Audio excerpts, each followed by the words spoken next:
questions. Deux choses avant d'oublier.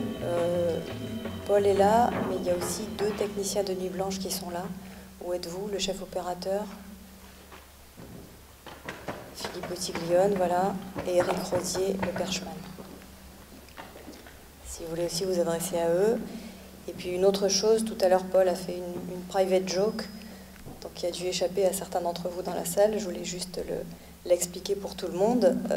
Il a dit qu'il se contenterait de vous dire 3 mots en passant. C'est une référence au projet qui explique son séjour actuel à Poitiers, puisqu'il vient de tourner avec les étudiants du master professionnel assistant réalisateur un court-métrage adapté d'une nouvelle de Maupassant et qui s'appelle donc 3 mots en passant, et que vous pourrez voir le 10 novembre prochain, normalement, à Poitiers, pour la première. Maintenant, je pense qu'on peut ouvrir le débat donc, sur l'ensemble de la soirée, donc L'étrangleur et Nuit blanche sur la jetée. J'espère qu'il y a beaucoup de réactions et de questions dans la salle.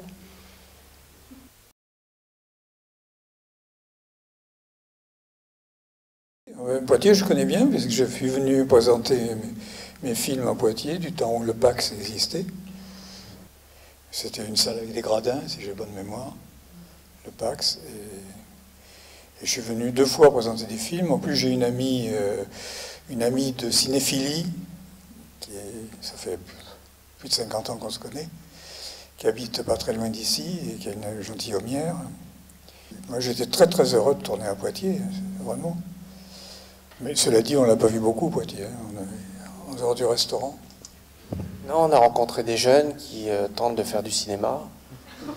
On a passé 3-4 jours à faire un film avec eux, et il y a un potentiel énorme. Ne lâchez rien. T'as tout dit, t'as tout dit.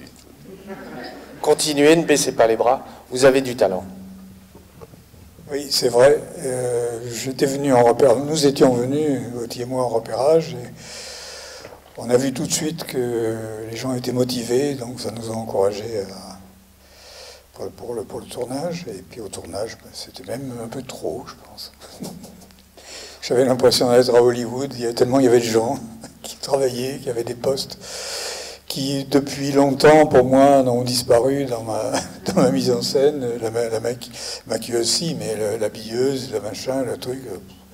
C'est fini tout ça. Nous, on travaille à 4-5 personnes, mais là, il y en avait combien? 20, 25, 15? Non, bon, mais c'est pas désagréable, hein. C'était même très, très agréable parce que les gens étaient discrets, ils étaient efficaces, professionnels déjà, selon moi. Donc, je les remercie devant tout le monde.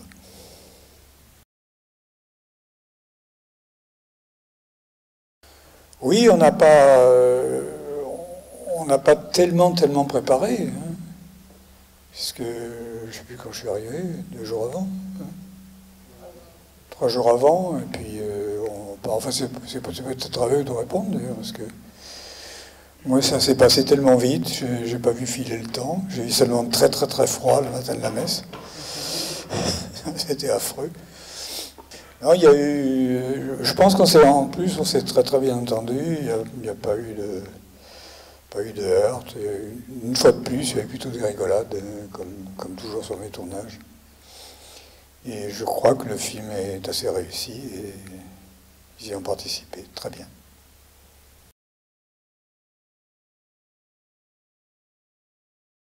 Bon, juste me justifier auprès des gens qui admirent Visconti et Bresson.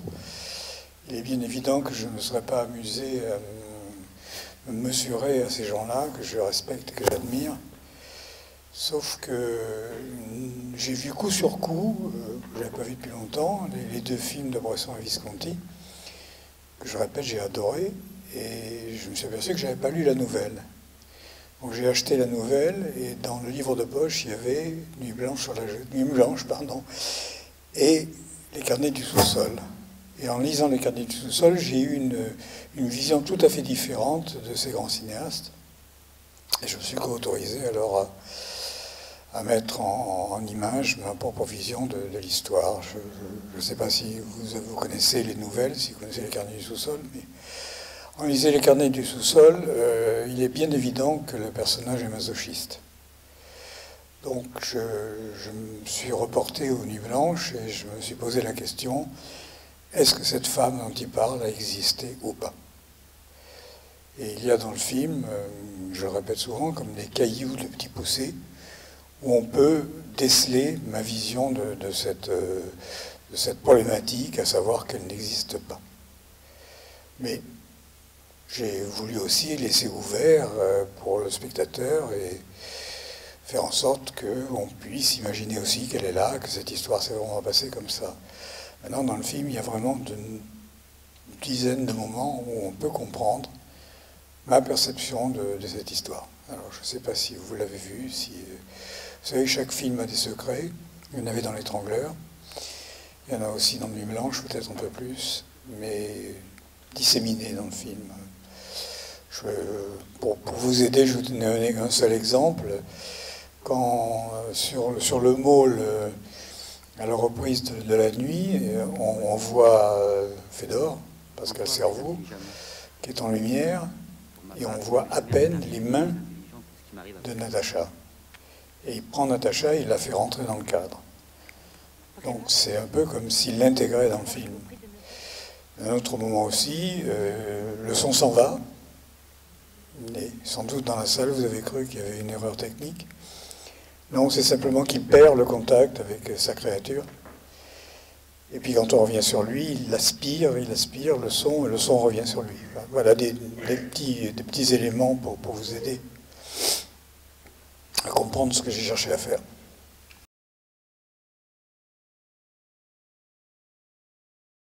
Astrid Averbe m'a demandé de tourner l'un derrière l'autre des plans où elle avait beaucoup d'émotions.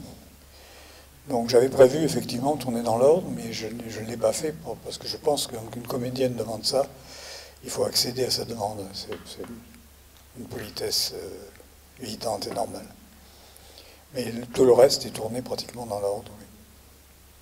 C'est les plans où elle pleure quand Fédor lui dit pratiquement tout ce qui lui est arrivé mot pour mot, et qu'elle éclate en sanglots. Donc, puis il y a l'autre avant qui est celui du début.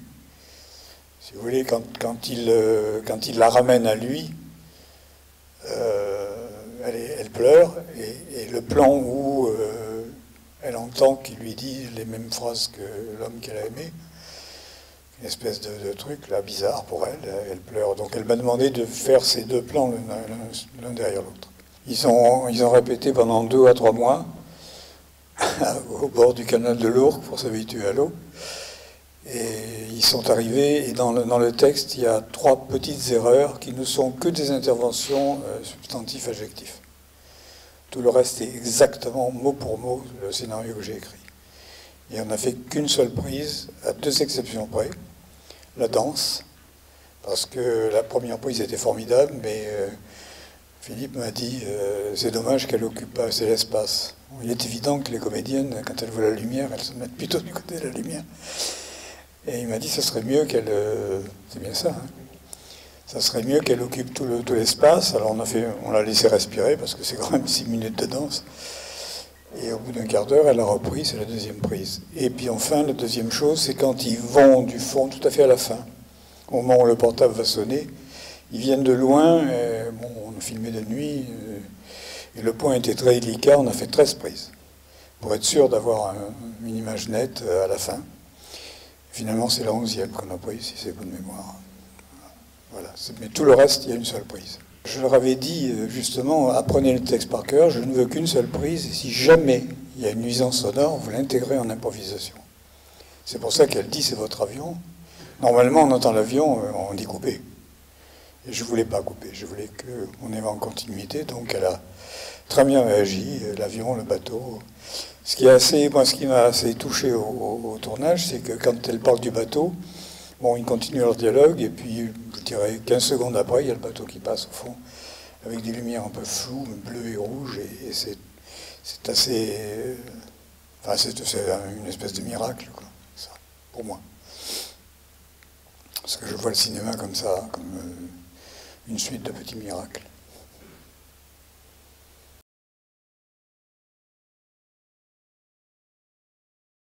Je ne reconnaissais pas le droit d'intervenir vraiment en tant que metteur en image ou mise en scène, comme vous voulez, parce que je pensais que le texte était primordial et que je devais le respecter. Donc toute agitation, il y en a très peu. Hein. Il y a quelquefois des chants contre chants, ils sont rares. Et il y a 3 travelling dans le film, c'est tout. Il y a un travelling avant, un travelling arrière et un travelling latéral. C'est tout. Parce que dans mon esprit, pourquoi je joue le rôle du vieux, c'est pas... Parce que le vieux existe dans la nouvelle de Dostoïevski. Il existe, il est là tous les soirs aussi. Bon, je l'ai un peu extrapolé. Et surtout, j'en ai profité pour introduire, pour dans le prologue, prendre une adaptation légère des Carnets du sous-sol. C'est dans les Carnets du sous-sol qu'il déclare son masochisme, comme c'est dit dans le film. Tout le prologue n'appartient pas à Nuit Blanche. Et par ailleurs, il y a des phrases de l'idiot, il y a une phrase de souvenir de la maison des morts, enfin, il y a des... Et je l'ai appelé Fédor, parce que dans la nouvelle, il n'est pas nommé. Je l'ai appelé Fédor parce que je pensais que ça serait un peu un portrait de Dostoïevski, qui s'appelle Fédor, comme vous savez. Donc, le prologue, j'ai un peu perdu le fil, excusez-moi. Oui, je joue le rôle parce que c'est un peu comme si je disais à Pascal Cerveau, tiens, je te donne le film, il est à toi. Mais maintenant, c'est toi qui mènes la danse. Toujours dans cette optique qu'il fantasme cette femme. Alors là, il y a plusieurs hypothèses possibles. Elle lui dit presque tout le temps, vous êtes un enfant, vous êtes un enfant. Le mot enfant revient très souvent dans le film, très souvent, enfin, relativement souvent. Et autre interprétation possible, c'est qu'enfant, il ait eu une poupée et qu'il ait fait de cette femme sa poupée qu'il avait enfant. Voilà. C'est du rêve, hein, ça, c'est des choses qu'on passe par la tête, et puis après elle passe ou elle passe pas, c'est pas grave.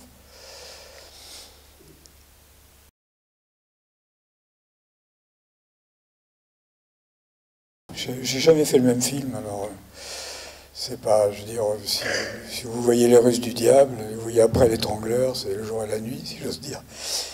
Et Après l'Étrangleur, femme-femme, ça n'a rien à voir. Maintenant, peut-être qu'on peut me reconnaître à certaines choses, mais non, j'ai revu ce soir l'Étrangleur, que je n'avais pas vu en projection depuis très très très longtemps. Et je me dis, je n'aurais pas changé un photogramme, je l'aurais fait exactement comme ça aujourd'hui. Maintenant, Nuit Blanche est très différent, mais enfin, je ne sais pas, Nuit Blanche est très différent du film que j'ai fait avant, qui s'appelait Faux Accords, toujours avec Botti et Rico. Et celui d'avant, c'était Retour à Meyerling, et pareil, c'est pas... J'aime pas remettre mes pieds dans les traces. Rosa la Rose, fille publique, vous le reverrez peut-être, puisqu'il fait partie du deuxième volet des masterisations, qui a fait 15 millions de recettes salles, qui a été mon plus gros succès public. J'ai reçu après ça, c'est l'histoire d'une prostituée, la journée d'une prostituée, le jour de ses 20 ans. J'ai reçu, on m'a proposé 40 scénarios avec des prostituées. J'ai dit, mais non, je viens de le faire, maintenant, qu'est-ce que je vais... J'aime pas ça, je veux dire, je pense qu'un cinéaste, et je me définis un peu comme un chercheur, il faut qu'il aille vers autre chose à découvrir que ce qu'il a déjà fait. Donc pour moi, bon, c'est L'Étrangleur il y a 45 ans, et puis Nuit Blanche aujourd'hui. Pour moi, il n'y a pas de différence, si vous voulez, dans l'approche de la mise en scène ou l'approche du scénario, il n'y en a pas.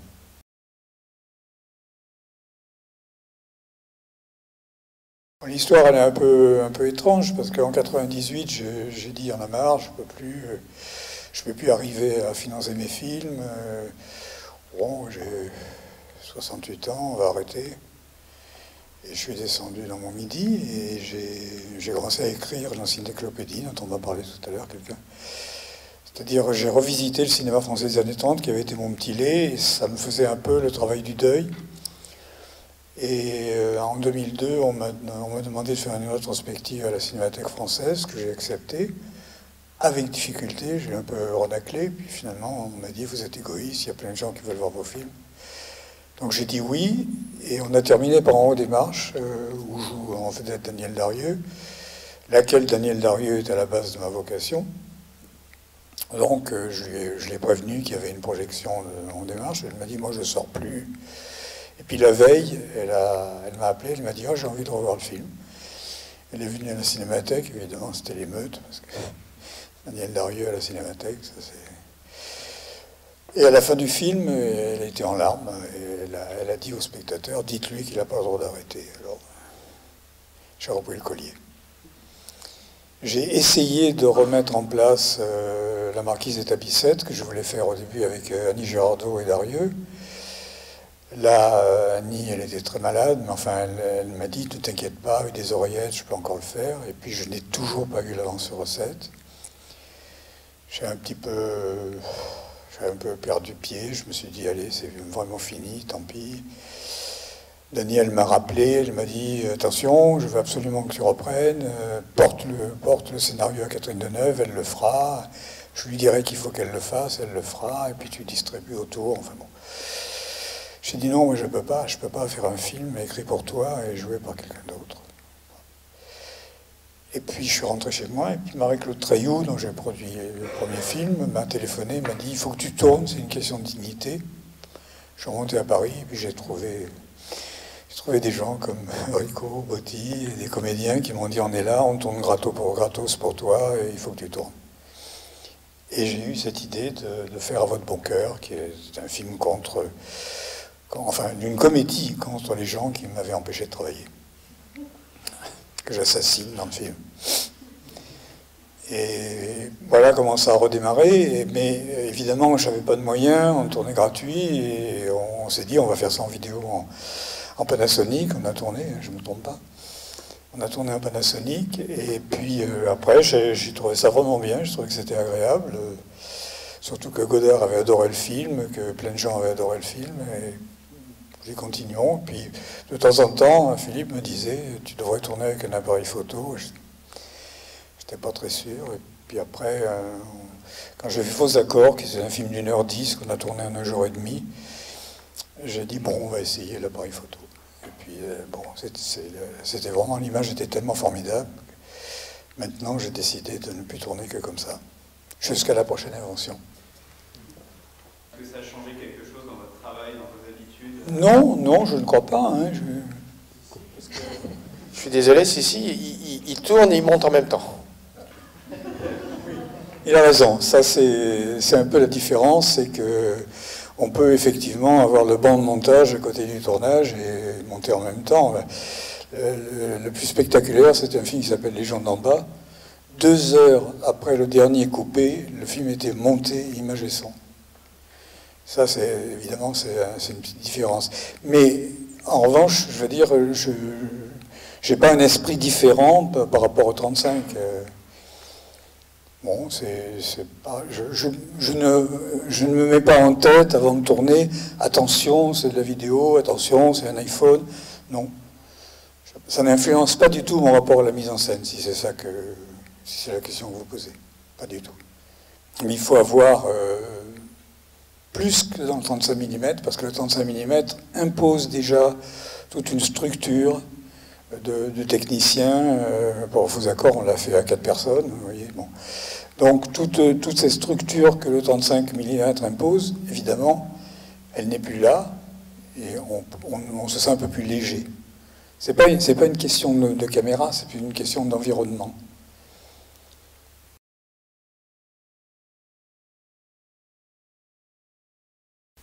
Tourner un iPhone le jour, pour avoir un grain un peu différent entre le jour et la nuit. L'iPhone est très pratique et il a un défaut qu'on n'a pas su maîtriser. C'est que sa vitesse de défilement est assez variable.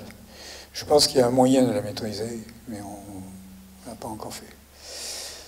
Parce que là, normalement, on tourne à 25 images, et avec l'iPhone, ça allait de 22 à 26, dans le même plan. Donc, on a dû les passer tous aux effets spéciaux pour les mettre à la bonne vitesse.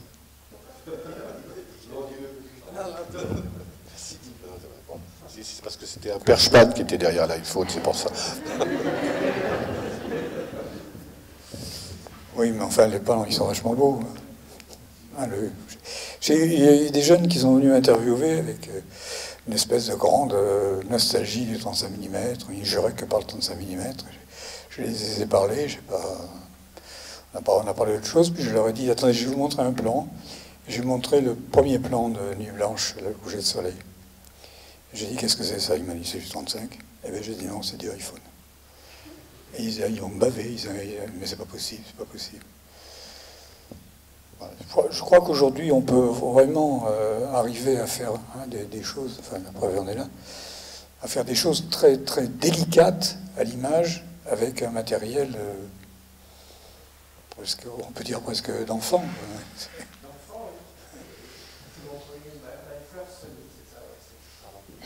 C'est exactement ça, c'est My First Sony, mon premier iPhone, et hop, voilà, c'est un miracle, on peut faire tout, du cinéma, du son, tout. Mais il n'empêche que, bien que les moyens soient faciles à avoir et à manier, il faut quand même de très très grands techniciens. Ça n'a pas changé avec le 35 mm. J'ai eu la chance de travailler pendant beaucoup d'années avec Georges Ostrouvé, qui m'a accompagné, en même temps qu'Antoine Bonfanti. Et puis après, il y a eu, d'abord, il y a eu la mort qui s'est trouvée là, et puis il y a eu un relais, il y a bientôt 20 ans, avec ces deux garçons. Et on ne s'est pas quitté, parce qu'il y a une osmose, il y a une... C'est pas que ce soit tellement facile, hein. C'est pas là que ça se passe, mais quand un nouveau technicien arrive, c'est comme les comédiens, il y a toujours un moment où il faut opérer la séduction pour que la personne ait confiance, etc. Et quand on est avec des gens qu'on connaît, ben, on a gagné déjà cette étape. On n'a pas beaucoup à se parler, on sait... Pardon, on va à l'essentiel tout de suite. Exactement. Hein? Et puis on rigole bien, oui. C'est vrai que sur les tournages, il y a toujours des moments, il y en a même très très très souvent, des moments où on rigole, on plaisante, on s'amuse en travaillant.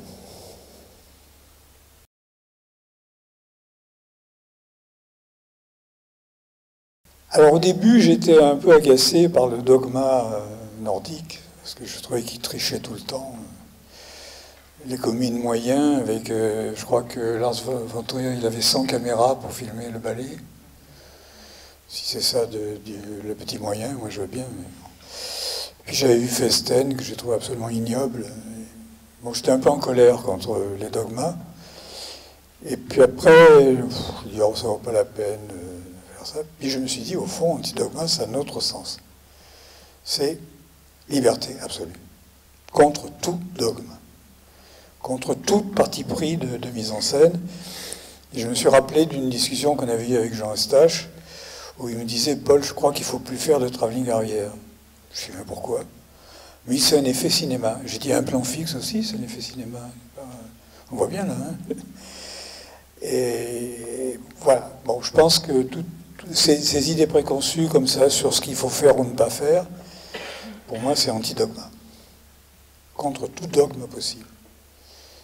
Et je vais continuer jusqu'à ce que je ne fasse plus de cinéma.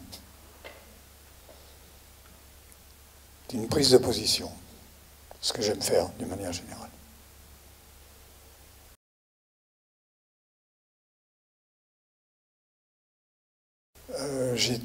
J'avais fait Les Ruses du Diable avant et ça avait été un échec public. Ça, j'ai l'habitude. Et puis...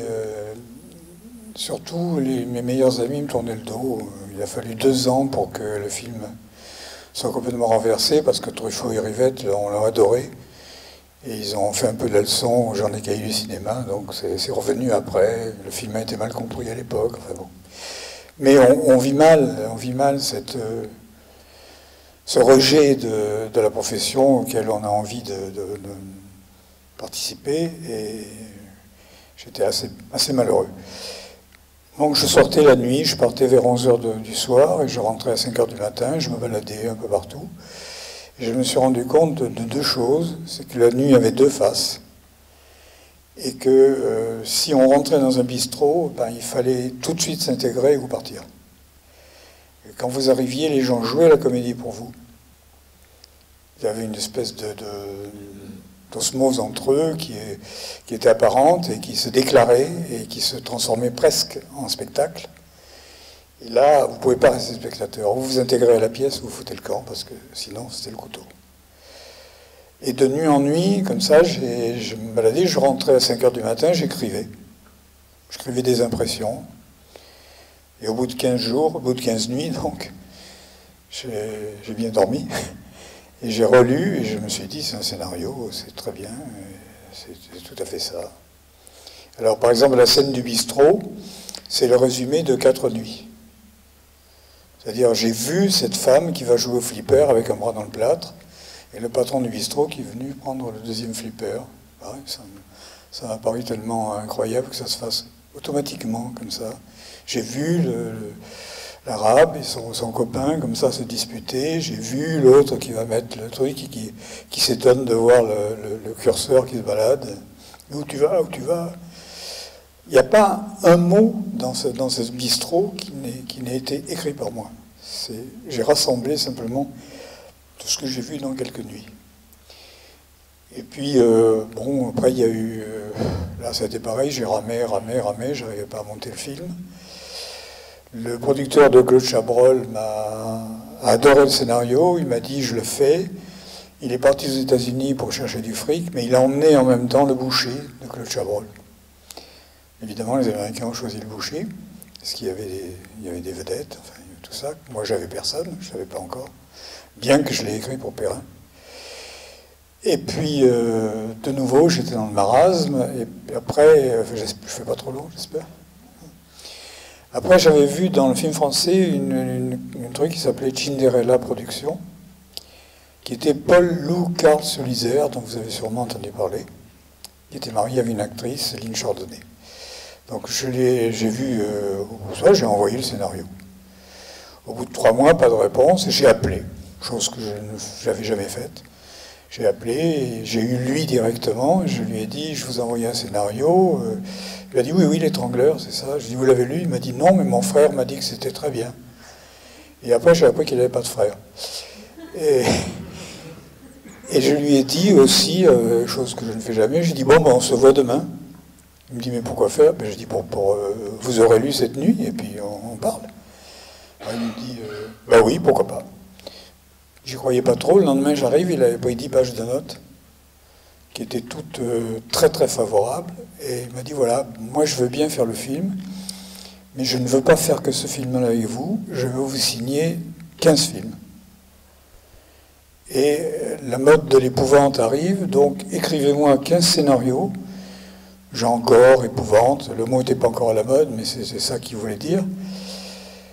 Et au bout de 3 semaines, je lui ai amené 15, il y avait 13 synopsis et 2 films complètement écrits. Il les a lus, il m'a dit ok, donc on fait l'étrangleur, mais d'abord je veux vous lancer comme une savonnette. Paul Lou Carl Sullizer, je ne sais pas si vous le connaissez, c'est l'homme qui a inventé le tic-tac, les 2 boules, qui a fait une fortune avec ça. Et il m'a dit, voilà, vous me signez un papier, je vous signe ce que vous voulez, je m'en fous, perdument, mais je veux que dans 3 mois, plus personne n'ignore qu'il y avait Kelly. Bon, ok. Me voilà savonnette. Et il me dit, on va se présenter à l'avance sur recette. Je dis, mais on l'aura jamais. Il m'a dit, mais ça fait rien. Enfin, on se présente, c'est tout. Si on l'a, moi je vous ai un casting très très fort, et on fait le film comme ça. J'ai dit, oui, bon. J'ai dit, il y a un seul problème, c'est que je n'ai pas d'argent. Il faut tirer les scénarios, il faut faire... Ah, mais c'est pas un problème. En fait, moi, envoyer les factures et tout ça. Donc je vais voir, je me souviens de son nom, Solange Vidot. Et je vais la voir, c'est elle qui faisait tous mes scénarios avant. Je lui ai donné l'étrangleur. Et puis, au bout de 3 semaines, elle m'appelle, elle me dit, Paul, je suis embêté, j'ai toujours pas été payé. Et je n'ai plus jamais entendu parler de Paul Lou Carl Sullizer. Sauf que je me suis présenté à l'avance et que je l'ai eu. Donc les mythomanes, ils ont un peu de bon, quelquefois. Comme pour Nuit Blanche et comme pour pas mal de mes films, j'ai fait l'étrangleur en 2 fois. J'ai tourné au mois de mai d'abord, parce que pour moi, Perrin était sacré. Je l'avais remarqué dans Cronaca familiale, qui s'appelait Journal intime en français, un film de Valerio Zurlini, où il jouait le frère de Marcello Mastroianni. J'ai trouvé que c'était un comédien qui était ce que les gens croyaient qu'était Gérard Philippe, sans vouloir diminuer Gérard Philippe, que j'adore. Mais je pensais que Perrin était plus pur et allait plus loin que Philippe. J'ai commencé ça et j'ai fait la première scène quand il arrive avec le chien, qui est, par parenthèse, un plan que j'adore. C'est-à-dire la voiture du flic qui s'en va et le chien qui rentre dans le champ, et puis l'autre il monte dans la voiture, dans le même plan, c'est assez joli, je trouve. Et on a fait la scène entre le commissaire et l'inspecteur. Et quand je l'ai vue, je ne l'ai pas aimée. Je me suis dit, je vais la retourner. La première version, ben, c'est pas celle du couloir, c'est le bureau. C'est le bureau, j'ai pas aimé, je trouvais que il manquait quelque chose. Donc je l'ai tourné d'une autre manière, et après j'ai pensé qu'il fallait absolument mélanger les deux temporalités pour donner du relief, expliquer que quand même ça n'a pas été si facile d'avoir la démission, qu'il a fallu batailler. Genre j'ai mélangé les deux temporalités qui peuvent être aussi une espèce de fantasme dans l'esprit de Guillaumard, de l'inspecteur. Et l'autre, c'était... Ah oui, ah ben oui, alors, il y a toutes les scènes, toute la grande scène de nuit où Émile voit l'autre face de la nuit, c'est-à-dire les meurtres, les assassinats et tout ça, chose qu'il avait zappé, parce que quand il dit à Guillaumard... tu sais pas ce que c'est que la nuit, les gens sont ouverts, doux, vulnérables, etc. Et tout d'un coup, après sa déception d'apprendre que son ami est un flic et qu'il lui a menti, alors qu'il est en train, lui, de démissionner, il revoit toutes ces scènes d'horreur qu'il avait un peu zappées, je répète, et j'appelais ça le petit théâtre d'Émile, dans le scénario. Donc là, il monte, et de plan à plan, la lumière descend. Jusqu'à ce que Perrin s'en aille, et là, pop, pop, pop, les lumières s'allument comme au théâtre. C'est pour lancer le petit théâtre d'Émile, pour moi. Alors, l'Étrangleur a été financé en partie par la Paramount, et quand on a tourné la scène avec Nicole Courcelles et toutes les prostituées, c'était costaud, c'était lourd, il y avait un travelling de 50 mètres avec un virage, enfin. C'était très très lourd, il y avait 5 tours, les projets, tu vois ce que je veux dire. Et les gens de Paramount, sachant que je terminais, que le plan de travail avait prévu de terminer à 5 heures du matin, sont venus me voir à 3h30. Il n'y avait plus rien, on avait fini. Alors, ils ont vu juste le travelling qui se démontait. Et M. Goldman, qui était le patron de la Paramount, vient me voir et me dit qu'est-ce qui s'est passé, il y a un problème. Je lui dis non, pas du tout, on a fini. Et il m'a dit on n'a pas besoin d'argent. Et comme on avait dit, j'ai répondu non. Et Christian Ferry, qui m'avait permis d'avoir Paramount, m'a filé un grand coup de pied aux fesses. Il m'a dit mais arrête, prends-le leur pognon. Non, ça s'est passé de façon formidable, l'Étrangleur. Et puis Perrin, qui avait eu des réticences au départ, il ne voulait pas faire le film. Et alors, chose que vous ne savez peut-être pas, le personnage d'Anna, qui est joué par Eva Simonet, c'est la sœur de Jacques Perrin. Jacques Perrin s'appelle Jacques Simonet, en fait. Et c'est elle qui lui a dit, Jacques, tu es complètement fou si tu refais ce rôle, c'est le rôle de ta vie. Donc il m'a rappelé, il m'a dit, ok, je le fais. J'ai eu la trouille, j'ai eu peur, parce que je le voyais vraiment dedans. Parce que moi, ce que je voulais... Alors, Guillaumard, Eva Simonet et Perrin étaient très amis. Et dans ma tête, je voulais jouer un trio de gens qui se connaissaient bien et un étranger. Parce que Paul Barge, il ne le connaissait pas. Paul Barge, je l'avais repéré dans un film où il jouait Monte Cristo. C'est le Chacal, on l'appelle. Et c'est pour ça, c'est comme ça que je voulais construire la distribution, avec les trois et l'autre qui était un peu en surplus.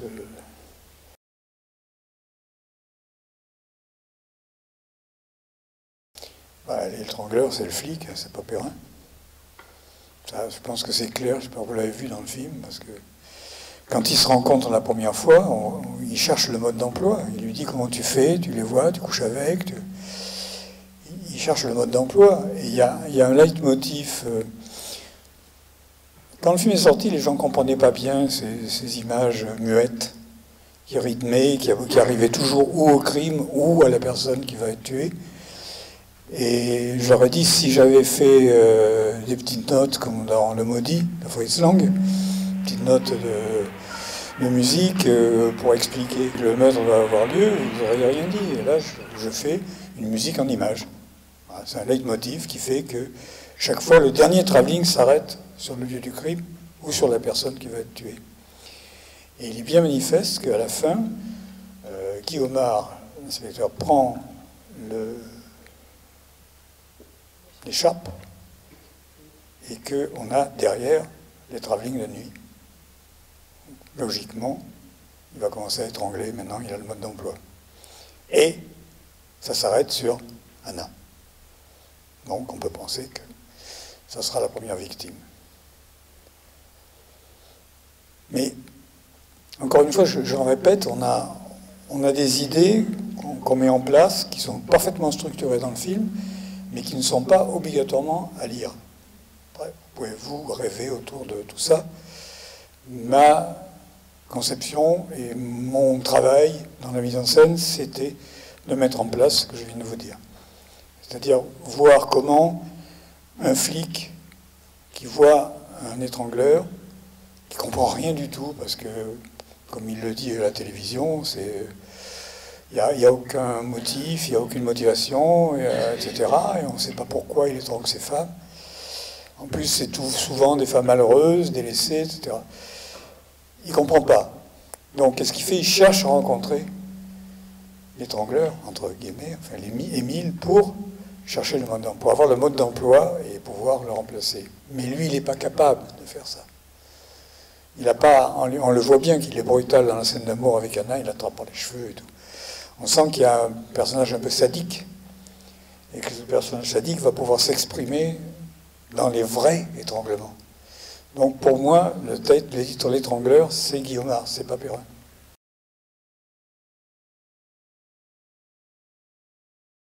Je peux dire les gens que j'ai aimés dans le temps, c'est-à-dire Max Ophuls et Georges Gabillon, par-dessus le marché, Carnet, Autant Lara, enfin, Duvivier, beaucoup. Dans les gens de ma génération, j'ai beaucoup de respect pour Éric Rohmer, et je suis un fan inconditionnel de Jean-Luc Godard. Dans la génération qui suit, il y a surtout pour moi Laurent Achard, qui d'ailleurs, c'est chez lui que j'ai découvert Pascal Servoux. Axel Ropert, qui a fait un magnifique film qui s'appelle La famille Volberg. Marie-Claude Treilloux, toujours, dont j'ai produit le premier film, qui continue à travailler, qui fait de très beaux films. Puis j'ai Serge Boson, à qui je dois d'ailleurs que le film soit sorti en salle, parce que dans mon dos, il a montré au distributeur qui ne connaissait pas mon travail. Et c'est depuis un partenaire absolu. Donc je dois beaucoup à Serge, et j'aime beaucoup Tip Top. Qui d'autre j'ai beaucoup aimé un film qui s'appelle Toi, moi et les autres, Toto Estrogo, qui pour moi est un film absolument magnifique. Et j'ai toujours défendu Alain Guiraudy comme un des grands cinéastes de sa génération, et puis après je suis tombé sur L'École du Lac, que je déteste viscéralement. Mais j'ai peut-être tort. Je crois, oui, c'est à peu près tout. Mais pour moi, c'est Laurent Achard qui a le plus de talent. C'est un garçon qui est aussi très secret,